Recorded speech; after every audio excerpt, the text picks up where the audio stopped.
네, 우리 성도님 여러분, 방송으로 오늘 예배에 참여하시는 가정에서 예배를 참여하시는 우리 모든 성도님들께 주님의 이름으로 문안합니다. 참 우리가 복잡한 시대에 살고 있지만은 그러나 때마다 하나님의 보호하심과 또 함께 하시는 그 귀한 섭리들을 느껴볼 수 있게 됩니다. 오늘은 말씀의 제목을 무늬만 그리스도인, 마당만 밟는 신앙이라고 그렇게 정해 보았습니다. 그 미국에서 가장 유명한 기독교 리서치 기관인 바나 리서치 그 기관의 연구에 의하면은 올해 2020년도 이 미국 기독교인 중에서 매일 성경을 읽는 교인은 전체 기독교인 중에 9%밖에 안 된답니다. 작년에는 14%였는데 올해는 그보다 더 줄어들어가지고 9%. 참 믿을 수 없는 통계죠. 그리고 선교와 관련해서 이 성경 말씀 실천 비율이 현저하게 더 낮아졌는데 그 미국 성서협회 ABS 분석에 의하면은 코로나19 이제 사태로 인해서 교회가 폐쇄되고 그 다음에 사람들이 자택에 격리되고 교인 간의 교제가 끊어지면서 이런 그 영적인 활동들도 이제 줄어들었다는 겁니다. 이렇게 말씀을 읽지 않고 기도하지 않는 그 그리스도인들이 늘어나니까 미국의 그 복음주의자들 가운데 거의 뭐 3분의 1, 30% 이상이 자신들이 믿고 있는 그 예수님이 신이 아니라 그냥 일반 성인 위대한 교사 중에 한 사람이었다고 그렇게 믿는데요. 한국에서도 그 개신교 월간지 목회와 신학이라고 하는 그 잡지에 최근에 펴낸 4월달에 펴낸 그 통계에 의하면은 한국 기독교인들 가운데서도 성경을 읽지 않는 교인이 48%랍니다.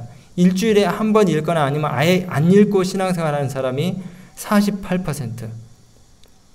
그러니까 기도도 형식적인 기도를 하겠죠. 거의 안 하든지. 이게 상황이 이러니까 목회자는 성경을 무시하고 교인은 성경에 무지하고 SNS에 퍼지는 온갖 정보에 의존하는 그런 신앙을 하고 있다는 겁니다. 남이 뭐라고 하더라 하는 카더라 신앙인들, 그런 신앙인들이 무수히 쏟아지고 있어요. 성경을 내 눈을 가지고 내 생각으로 밑줄을 쳐가면서 직접 읽어야 돼요. 말씀을. 또 기독교가 약자를 찾아가서 섬기는 헌신과 희생이 바탕이 되는 그런 종교가 돼야 되는데 교회들이 자기 교회 이익을 추구하기 위해서 목소리를 높이고 그 다음에 기득권 세력이 되려고 하는 그런 이기적인 종교가 되어버렸다는 겁니다. 오늘 본문의 말씀 이사야 1장을 통해서 우리가 함께 하나님의 은혜를 나누고자 하는데요. 종교개혁 시대의 그 구호 가운데 라틴어로 아드폰테스라고 하는 말이 있습니다. 이 말은 근본으로 돌아가자는 것입니다. 근본으로. 이 기독교인의 근본은 뭐겠습니까? 하나님 말씀인 성경이죠. 그래서 말씀을 정말 무겁게 여기고 매일 그리스도와 함께 죽고 사는 일. 바울 선생님이 뭐라 했습니까? 나는 날마다 죽노라. 내가 그리스도와 함께 뭐하니? 십자가에 못 박혔나니 이제는 내가 산 것이 아니요 나는 없어요. 내 안에 그리스도가 사시는 중생의 경험을 먼저 하고 그 다음에 어려운 예수를 돌아보고 예수님이 하신 것처럼 잃어버린 자를 찾아 구원하기 위한 우리 그 본질적인 그리스도인 사명에 몰입해야 된다고 그렇게 강조하고 있는 것입니다. 우리 성경 가지신 분들 이사야서 1장 11절로 18절을 우리 함께 찾아서 보도록 하겠습니다. 오늘 본문의 말씀입니다. 이사야서 1장 11절부터 18절입니다. 이사야 1장 11절입니다. 여호와께서 말씀하시되 너희의 무수한 재물, 여러분 이 무수한 재물이 뭡니까? 의무감에 젖어서 아무 생각 없이 습관적으로 드리는 그런 그 예배 의식과 성의 없이 드리는 헌금, 이 무수한 재물이 내게 무엇이 유익하뇨? 나는 수양의 번제와 살찐 짐승의 기름에 배불렀고 나는 수송아지나 어린 양이나 수염소의 피를 기뻐하지 아니하노라. 너희가 내 앞에 보이러 오니 그것을 누가 너희에게 요구했냐? 내 마당만 밟을 뿐이니라. 헛된 재물을 이제 더 이상 가져오지 말라. 분향은 나의 가정에 여기는 바여 월삭과 안식일과 대회로 모이는 것도 그러하니 성회와 아울러 악을 행하는 것을 내가 견디지 못하겠노라. 내 마음이 너희의 월삭과 정한 절기를 싫어하나니 그것이 내게 무거운 짐이라. 내가 지게 곤비하였느니라. 여기 안식일의 신성성이 다 의미 없다는 말씀이 아니잖아요. 성의 없이 지키는 그 예배 의식과 행위들이 싫다는 거예요. 너희가 손을 펼 때에 내가 눈을 가리우고 너희가 많이 기도할지라도 내가 듣지 아니하리니 이는 너희 손에 피가 가득함이니라. 일주일에 한 번 교회 마당에 들어왔다가 설교 한 편 그냥 딸랑 듣고 돌아서서 세상에 나가면 자기 이익을 추구하느라고 분주하면서 강포를 행하고 거짓말을 하고 이웃을 돌아보지 않는 형식적인 그리스도인이 되지 말라는 말씀이에요. 명목상의 그리스도인. 예전에 우리 무늬만 나이키네? 이런 말들이 있었잖아요. 무늬만 뭐다. 예. 기도하지 않는, 말씀을 읽지 않는 무늬만 그리스도인인 그런 그리스도인들이, 기독교인들이 많다는 거예요. 그래서 회심의 경험, 거듭남의 경험을 하지 못한 신앙인에 대해서 지금 말씀하시는 것입니다. 여러분, 삶이 예배요. 예배가 삶인 그런 신앙을 우리가 하고 살아야 되는데, 진정한 예배, 산 제사를 드려야 되는데 중생의 경험을 하지 못한 채 자기 혈기대로 신앙을 하다 보니까 우리 신앙이 나 중심적인 신앙이 되어버렸어요. 아주 이기적인 신앙이 됐습니다. 그래서 건강식도 결국 누구를 위해서 하는 겁니까? 내 건강을 위해서 하는 거고, 나만 죄 안 지으려고 어디 가는 거예요? 시골 생활 들어가고, 내 지식 자랑하고 쌓기 위해서 예언서 연구하고, 안식일도 내 구원을 위해서 지킨다 그러면은 세상에 그렇게 이기적인 신앙은 없을 것입니다. 여기 본문에 종교적인 형식주의의 무익함을 극복하는 두 가지 대안이 나옵니다. 이사야 1장에. 첫 번째는 회개, 참된 회개를 통한 거듭남의 경험이 꼭 선행되어야 된다고 말씀하고 계셔요. 16절을 보시기 바랍니다. 16절. 너희는 스스로 씻으며, 너희는 스스로 씻으며. 이게 뭐겠습니까? 회개라고 말해요. 성경 주석가들은. 너희는 스스로 씻으며, 개인적인 회개, 스스로 깨끗하게 하여 성화의 경험입니다. 매 순간마다 이루어지는. 그러면서 내 목전에서 너희 악업을 버리며 악행을 그치고, 18절에 여호와께서 말씀하시되 오라 우리가 서로 변론하자. 너희 죄가 주홍 같을지라도 눈과 같이 이어질 것이요 진홍같이 붉을지라도 양털같이 희리라. 여러분, 회개를 경험하고 중생의 경험을 쌓기 위해서는 누구를 만나야 할까요? 예수님을 만나야 합니다. 예수님을. 너희가 거듭나지 아니하면 하나님 나라를 뭐 할 수 없다고요? 볼 수 없다 그랬어요. 어떻게 하면 우리가 우리의 죄를 씻으면서 다시 태어나는 이 중생의 경험을 할 수 있을까요? 요한복음 3장에 그 해답이 나와 있습니다. 유대의 국회의원이었던 니고데모가 자신의 그 형식적인 신앙을 벗고 이 중생의 체험을 통한 진정한 변화를 경험하고 싶었어요. 그 일이 자신에게 일어나기를 간절히 갈망했습니다. 그러면서 주님께 물었어요. 주님, 제게 과연 그런 변화가 일어나겠습니까? 그때 주님이 뭐라고 말씀하셨어요? 모세가 광야에서 뱀을 든 것 같이 인자도 들리니 이는 저를 믿는 자마다 영생을 얻게 하려 하심이라. 여러분, 들림을 받는 뱀이 무슨 말입니까? 들림을 받은 뱀이 뭘 의미합니까? 이스라엘 백성들이 광야에서 불순종함으로 불뱀에게 물려 죽을 때에 모세가 구리뱀을 만들어서 회중 가운데 높이 올려 들고 그 구리뱀을 쳐다보는 자는 모두 어떻게 할 것이라? 살 것이라 했어요. 물론 그 구리뱀 자체에는 효능이 없지만 그것이 상징하는 예수 그리스도를 믿는 믿음, 그 믿음이 죄의 독사에게 물린 모든 자를 치료할 수 있다는 겁니다. 여러분, 구약성경 그 모세 이 구리뱀 이야기를 읽으시면서 거기 그 구리뱀을 쳐다보는 것에 효능이나 과학적인 합리적인 어떤 원리에 대해서 기록했던가요? 아니에요. 그냥 뭐 하라는 것입니까? 그냥 쳐다보기만 하면은 살고, 불순종하고 안 쳐다보면은 죽겠다는 것입니다. 여러분, 심령의 깨우침을 받는 것은 어떤 논쟁이나 토론으로 되는 것이 결코 아닙니다. 천하 인간에게 구원을 주실 만한 다른 이름을 우리에게 주신 일이 없다고 했으니까 믿음으로 세상 죄를 지고 하는 하나님의 어린 양 우리가 뭐 하기만 하면 되는 것이에요? 바라보기만 하면 되는 것이에요. 어린 양을 바라보기만 하면은, 그리고 순종하기만 하면은 우리가 살 수 있다는 것입니다. 예수님을 바라보도록 하나님의 성령께서 여러분의 마음 가운데 촉구하실 때에 믿음의 손을 뻗쳐서 그분을 붙잡고 그분을 바라보시게 되길 바랍니다.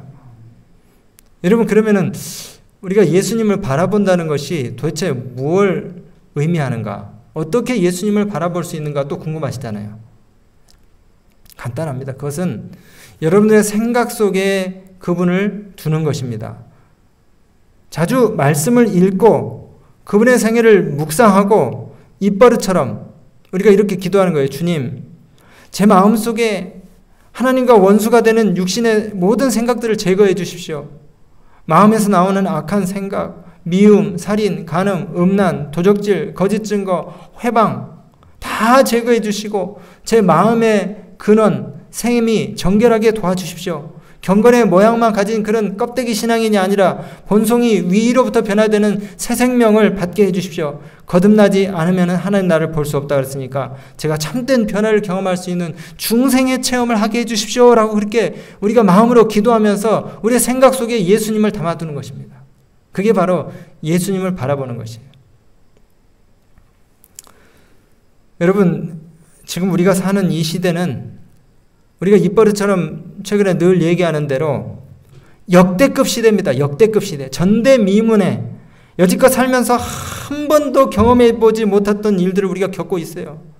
지금 2월 말부터 시작해가지고 코로나로 해서 모든 것이 다 중지가 됐는데 그 코로나가 정말 우리를 강타한 것도 부족해가지고 56일의 긴 장마가 계속됐어요.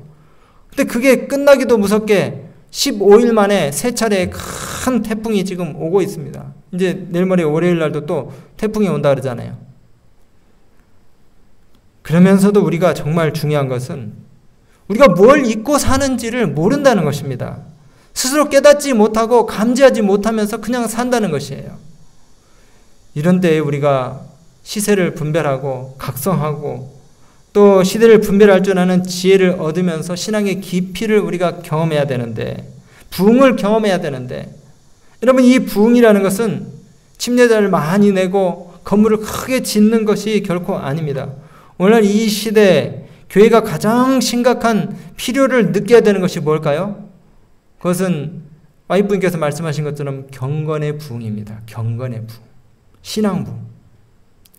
가룟법은 기별 1권의 121페이지에 우리들 가운데 있어야 될 가장 큰 참된 경건의 부흥은 우리의 모든 필요 중에서 가장 심각한 필요라고 그렇게 말씀하셨어요. 이게 가장 긴급한 것이라고, 또 이것이 첫 번째 가는 사업이 되어야 된다고 그렇게 말씀하십니다. 여러분, 우리 시대에 경험해야 될 참된 부흥은 경건의 부흥이라는 사실을 꼭 기억하시게 되길 바랍니다. 이 경건의 부흥이 뭘까요? 이 경건의 부흥. 앞에 계속 말씀드린 것처럼 예수님을 경험하는 것입니다. 거듭남의 경험, 중생의 체험을 우리가 직접 하는 것이 돼요. 우리가 참 긴박한 시대에 살고 있습니다. 하나님은 우리 모두가 다 구원을 받으며 진리를 아는 데 이르기를 원하신다고 말씀하셨어요.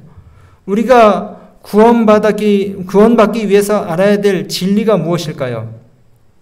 그것은 바로 참다운 회개와 거듭남으로 새 생명을 주시는 하나님의 음성을 듣는 것입니다. 그래서 디모데후서 3장 5절의 말씀처럼 경건의 모양만 가져서는 절대로 안 되고 경건의 능력을 체험하는 그리스도인이 되어야 된다는 것이에요. 여러분, 사람을 바라보는 자들은 인간의 수준 그 이상을 넘어갈 수 없다는 것을 명심하셔야 됩니다. 우리 때로 이렇게 얘기해요. 목사님 가족들, 자녀들은 아니 다른 목사님 자녀들도 다 하는데 왜 우리는 그거 못합니까? 또 어떤 사모님들은 그래요. 아니 뭐 아무개 사모님도 하고 아무개 사모님도 하는데 왜 못합니까? 또 어떤 분들은 그럴 수 있어요. 내가 저 집사보다는 낫지 않습니까? 우리 이렇게 자꾸 사람과 비교해가지고 내 자신 조금 더 나은 것을 가지고 우연을 삼아서는 안 되는 것이에요. 우리 목회자와 장로님들로부터 우리 모든 성도님들이 각자가 지금부터라도 겸손하게 낮아져서 말씀 속에 깊이 젖어가지고 335 무릎을 꿇고 서로의 죄를 고백하면서 신앙의 초보를 버리고 젖먹이 수준을 떼는 하나님의 사랑을 깊이 경험하는 그런 일들이 필요한 것입니다. 참 우리는 어리석게 살아요. 예수라는 보험을 두고 다른 보험을 굳이 시간과 돈 낭비를 해가면서 들려 그래요. 다른 보험. 여러분, 우리에게 주신 건강 생활 습관, 건강 법칙, 이 기별들이 얼마나 좋습니까? 근데 이 건강 생활 습관들을 다 버려두고 보약을 지어 먹고 부정확한 정보를 신뢰해요. 그러면서 조바심과 불필요한 염려 때문에 세상 보험에 갖다 바치는 돈이 어마어마합니다. 물론 저는 그 예상치 못하는 불행에서 우리가 다 제외될 수 있다고 그렇게 말하는 것은 아니에요. 근데 적어도 그리스도인이라면은 어떤 문제가 생겼을 때에 세상의 방법들에 우리가 간구하지 말고 도움을 간구하지 말고 하나님께 먼저 무릎을 꿇고 그분의 도우심을 먼저 구해보라는 것입니다. 전화기를 들고 세상의 전문가들 관련 기관들의 여기저기 알아보는 것보다 그래도 우리가 그리스도인이라면은 말씀에 기도에 신앙의 무게중심을 두고 불필요한 통화 쉴 새 없이 하는 것을 잠시 접어들고 하나님과 나만 상대로 해서 열렬한 기도로 문제 해결을 위해서 씨름해야 되지 않겠습니까? 자꾸 우리가 핸드폰을 들고 읽지 않아도 될 기사들을 계속 읽어대니까 내게 일어나지도 않을 그런 일들을 미리 겁내서 뭐 좀만 이상하면 혹시 그게 일어나지 않을까 불안해해요. 조급해하고 잘 알아보고 놀란 것은 뭐 보고 놀라요? 소뚜껑 보고 놀란다고 불안감을 고조시키는 TV 프로그램들을 보면서 기우를 엄청나게 많이 하고 있어요. 여러분 옛날에 그 위기탈출 넘버원이라는 TV 있었어요. 프로가. 혹시 보신 분 있으세요? 위기탈출 넘버원. 이 프로그램이 제작된 의도가 뭡니까? 사람들에게 그 위기에 대한 경각심을 주려고 시작된 프로그램인데 이게 횟수가 점점 많아지다 보니까 나중에는 소재 고갈로 인해서 너무나 억지스러운 황당한 사례까지 막 다 방영을 했어요. 예를 들어서 뭐 아이스크림을 먹다가 김종국을 보고 너무 좋아가지고 심장마비로 죽은 사람이 있다느니 냉면을 자르지 않고 먹다가는 질식사를 한다느니 냉면 위에 계란을 먹지 않고 면부터 먹었다고 사람이 죽었다는 그런 보도를 하질 않나.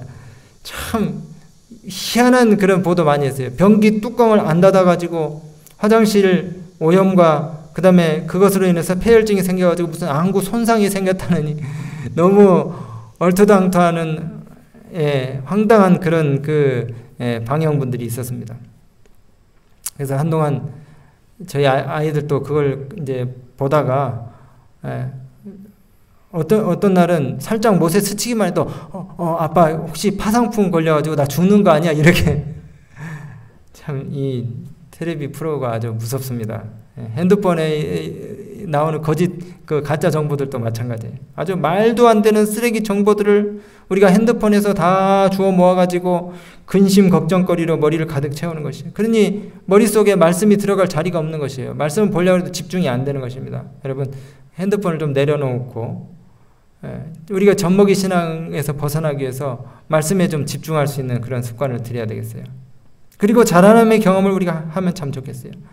그래서 지금부터라도 여러분 이렇게 기도해 주세요. 예수님, 저를 만나주세요. 제가 신앙생활을 오래 했지만 너무 제 일, 제 문제, 제 사안에 대해서만, 제 목표에 대해서만 도취되어 있었네요. 이제 제 자신의 영적인 상태를 돌아보게 하시고 거듭남의 경험을 통해서 참된 그리스도인이 되게 해주십시오라고 그렇게 한번 기도해 보시기 바랍니다. 어떤 분은 그러실 거예요. 목사님, 나 너무 바빠요. 쉴 틈 없이 새벽부터 밤늦게까지 일해야 먹고 살잖아요. 생계를 제쳐놓고 어떻게 계속 교회에 와서 앉아 있으라고 그렇게 말씀하십니까? 여러분, 근데 그런 말이 아닙니다. 우리가 세속적인 일을 하더라도 그 일을 할 때의 마음으로 기도를 하라는 거예요. 우리 아이들을 가르치는 분들이 계시다면은 공부방이나 아니면 학교에서 문득문득 기도하는 거예요. 주님 도와주세요. 제가 가르치는 이 아이가, 이 학생이 공부만 배우는 것이 아니라 제 품성을 통해서, 행동과 태도를 통해서, 표정을 통해서 예수님 만나게 해주십시오. 그 다음에 우리가 또 축산업이나 농업을 하시는 분들, 또 임대업을 하시는 분들은 그 일들을 하시면서 예수님, 제가 예수님을 꼭 만나고 싶습니다. 그리고 이 일들을 통해서 주님의 영광을 높이고 싶습니다. 도와주세요. 이렇게 일하시면서 기도할 수 있는 거예요. 무릎 안 꿇어도. 여러분, 에레미야 29장 13절에 있는 말씀처럼 하나님은 찾는 자의 하나님이십니다. 간절히 우리가 그분을 찾고 찾아야 돼요. 예수님은 간절히 찾고 찾는 자에게 나타나실 것입니다. 울면서 찾는 사모하는 영혼에게 그분이 보이실 거예요. 울며 애통하는 영혼들을 소송시켜 주실 것입니다. 우리는 절대로 우리 스스로를 구원할 수가 없어요. 우리가 그분을 의지하고 그분을 바랄 때에 그분께서 우리에게 회개의 선물을 베푸실 것이고 우리의 삶이 행복하고 평안하게 될 것입니다. 여러분, 지금 우리의 그 신앙의 걸림돌이 되는 것이 무엇입니까? 로마서 8장 7절에 보니까 우리 신앙의 걸림돌이 되는 것이 바로 육신의 생각이라고 그랬습니다. 뭐라고요? 육신의 생각은 사망이요. 그랬잖아요. 세속화로 마비된 심령이 물질주의에 도취돼가지고 자신의 영적인 상태를 무감각하게 깨닫지 못하게 하는 것. 이것이 바로 영적인 걸림돌입니다. 여러분, 영적으로 내가 어느 부분이 부족한지 우리가 생각해 본 적도 없을 수 있어요. 회개의 필요성을 그러므로 느끼지 못합니다. 그런데 우리가 사실 육신대로 살면서 이름만 그리스도인이지 하나님과 원수되는 그런 삶을 살고 있을 수도 있어요. 내 방식대로, 내 목표대로 살기 때문에 하늘에 가는 것이 목표가 아니라 이 땅에서 어떻게든지 살아남으려고 자녀를 명문대학에 보내고 그 다음에 좋은 학과를 보내기 위해서 애를 쓰고 아파트 큰 평수 분양받는 것, 대기업에 취직하기 위해서 또 돈 벌어서 안전하다는 보험 드는 것, 그렇게 벌어서 명품 가방 사고 명품 어페를 하나 더 사고 좋은 차 하나 빼고 그 다음에 집 꾸미고 해외여행 가고 남들이 안 먹어본 음식 먹고 남들이 안 가본 데 가보고, 이게 다 뭡니까 결국? 의식주의 문제에 다 치여가지고 영적인 것에 대해서 한 번도 생각해 본 일이 없을 수 있다는 것이에요. 다 의식주입니다. 전부 다 의식주. 이렇게 마귀가 우리 마음 가운데 짐승의 우상을 세우고 그 앞에 경배하지 않는 자들은 며칠은 다 죽이려고 하는 것이에요. 이게 사단이 획일적으로 만들어 놓은 그런 그 인간의 군상들, 세속적인 성공만을 추구하는 인간의 모양들, 똑같은 것들이 마치 그 가래떡 나오는 그 이 떡 기계에서 쏟아져 나오는 것처럼 똑같은 모양으로 그렇게 똑같은 인간들이 양산이 되고 있는 것이에요. 그러면서 마귀가 온 세상을 움켜쥐고 있는 것입니다. 여러분, 우리가 정신 차려야 됩니다. 매일 아침 개인적으로 일어나자마자 무릎을 꿇고 우리 자신의 눈으로 우리 개인의 마음과 생각으로 하나님의 말씀을 읽고 그 다음에 그분의 음성을 듣는 경험의 습관을 쌓아야 되는 것입니다. 안식일 설교 한 편 듣고 한 주일 살아가려고 하지 마십시오. 너무나 위험해요. 또 아침에 기도력 한 1분, 3분 읽고 끝났다고 생각하지 마세요. 감동적인 설교 한 편 들은 것이 우리의 삶을 절대 변화시키지 못합니다. 개인적으로 무릎을 꿇고 기도하면서 말씀을 통해서 우리 자신을 돌아보는 깊은 회개의 경험, 헌신의 경험이 매일, 아니 매 순간마다 있어야 하는 것입니다. 여러분들만의 등잔을 준비하고 거기에 기름을 준비해야 돼요. 그렇지 않으면 예수님이 오셔도 그분이 예수님이신지 깨닫지를 못하는 것이에요. 오늘 이제 두 번째이자 마지막으로 제가 냉랭한 그리스도인 신앙, 무늬만 그리스도인인 그런 신앙을 벗어버리는 벗어버리는 그 비결 두 번째를 말씀드리겠습니다. 그것은 바로 사람을 돌아보는 것입니다. 뭐라고요? 사람을 돌아보는 것. 첫 번째는 개인적인 중생의 경험, 회심과 거듭남의 경험을 해야 되고, 두 번째는 사람을 돌아보는 것이에요. 여기 이사야 1장 17절에 보니까 선행을 배우며 공의를 구하며 학대받는 자를 도와주며 고아를 위하여 신원하며 과부를 위하여 변호하라 하셨느니라. 형식주의 신앙을 하는 사람은 다른 사람과 깨어진 관계들을 회복하려고 하지 않아요. 그리고 습관적으로 교회 마당만 밟으러 오는 것입니다. 여러분, 인간관계 쉬워요, 어려워요? 참 어렵죠. 깨어진 관계들, 그 다음에 경색된 관계들을 갖다가 회복하기 위해서 엄청나게 고민하고 씨름하고 그 다음에 울기도 하고 그래요. 근데 우리가 좀 손해를 본다 할지라도 우리가 좀 지는 게 좋아요. 그리고 그 관계들을 갖다가 회복하는 것이 좋습니다. 그러나 참된 그리스도인은 사람을 돌아볼 줄 아는 자인데, 사도행전 7장 23절에 이 모세가 나이 40이 되어 그 형제 이스라엘 자손을 돌볼 생각이 났다고 하잖아요. 그래서 자기 민족이 원통할 일 당함을 보고 보아여 압제받는 자를 위하여 원수를 갚아 애굽 사람을 쳐 죽이니라. 여러분, 여기 모세가 살인을 한 것이 아니고 이 모세의 결단은 의와 공의에 대하여 깨달은 것에 대한 행동의 표현인 것입니다. 그렇다고 해서 우리의 방식이 이 모세의 방식이어야 된다는 것은 아닙니다. 절대로 우리가 사람을 죽이고 그렇게 해서는 안 되겠죠. 많은 사람을 옳은 대로 인도하고 그 다음에 그 사람들을 갖다가 구원하기 위해서 애를 쓰는 그런 일들을 우리가 해야 된다는 것입니다. 근데 이런 그리스도인의 참된 징표인 영혼에 대한 사랑은 아까도 말씀드린 것처럼 먼저 우리 자신이 회심과 변화 그리고 거듭남의 경험이 선행되어져야 된다는 것이에요. 여러분들이 진짜 지금 가장 해야 될 일이 뭔지 아십니까? 우리가 지금 가장 해야 될 일, 우리가 교과 시간도 배웠지만 세상을 향하여 오실 주님을 전하는 것입니다. 그리고 세상에 경고하는 것이에요. 이사야 56장 1절에 주의 구원이 가까이 왔고 그분의 의가 쉬 나타날 것이라고 하는 사실을 세상 사람들에게 뭐 해야 되는 것입니까? 알려야 되는 것이에요. 하나님께서 얼마나 더 분명한 경고를 이 세상에 보내셔야 사람들이 깨닫겠습니까? 이렇게 많은 징조들이 있는데도 사람들이 깨닫지 않으려고 해요. 도대체 하나님은 언제까지 참으실 수 있다는 겁니까? 여러분, 이사야 56장 10절 11절입니다. 그 파수꾼들은 소경이요 다 무지하며 벙어리 개라 능히 짖지 못하며. 우리가 다 뭡니까? 우리가 다 파수꾼인데 이렇게 세상이 돌아가는 형편들을 보면서 전대미문의 사건들을 우리가 목격하면서도 짖지를 않는다는 것은 정말 이 적이 쳐들어오는데도 자기 백성들에게 알리지 않고 그냥 쳐다보고만 있는 것하고 똑같은 것입니다. 파수꾼이 어떻게 해야 돼요? 적군이 쳐들어오면 어떻게 해야 돼요? 사람들을 깨워가지고 창을 들고 칼을 들고 나가게 해야 되는데 다 뭐가 됐다는 것이에요? 벙어리 개, 짖지 못하는 개가 됐다는 것입니다.